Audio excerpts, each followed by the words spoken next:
जगन्नाथ भगवान के एक भक्त थे, उनका नाम था अंगद जी। क्या नाम था?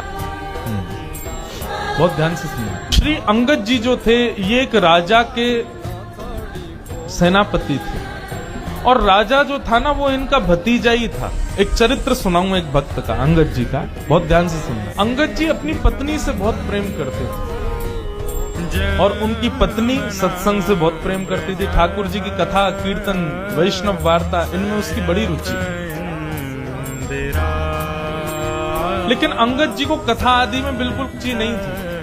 अपनी पत्नी से कहते थे, सुनो तुम खूब कथा सुनो, खूब मंदिर जाओ, जो तुमको करना है करो, पर मुझसे कभी नहीं कहना कि तुम करो, मेरे को कभी नहीं छेड़ना। पत्नी के मन में आता तो था कि ये भी भजन करें, लेकिन कोई बात नहीं, जैसी हरी इच्छा। अंगद जी रोज शाम को आते, खूब प्रेम करते थे अपनी पत्नी से।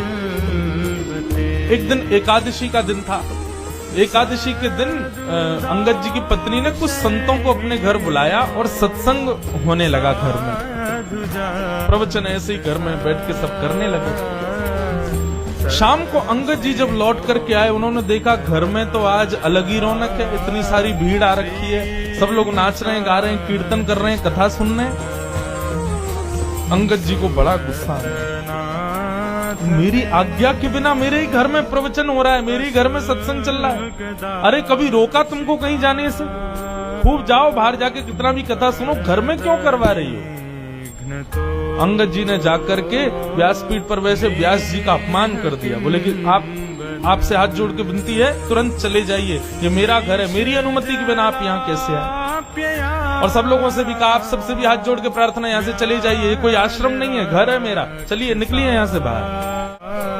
पत्नी बोली, अरे सत्संग चल रहा है, अभी तो ऐसा मत करो। अंगद जी ने किसी की नहीं मानी, सबको भगा दिया। पत्नी को बहुत बुरा लगा।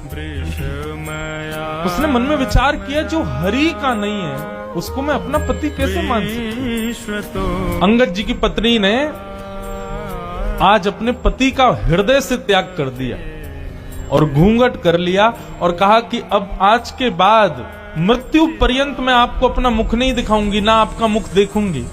आपकी पत्नी हूं, आपके संगी रहूंगी, आपकी सेवा करूंगी, पातिव्रत धर्म का पालन करूंगी, लेकिन हृदय में आपके लिए कोई स्थान नहीं आज के बाद।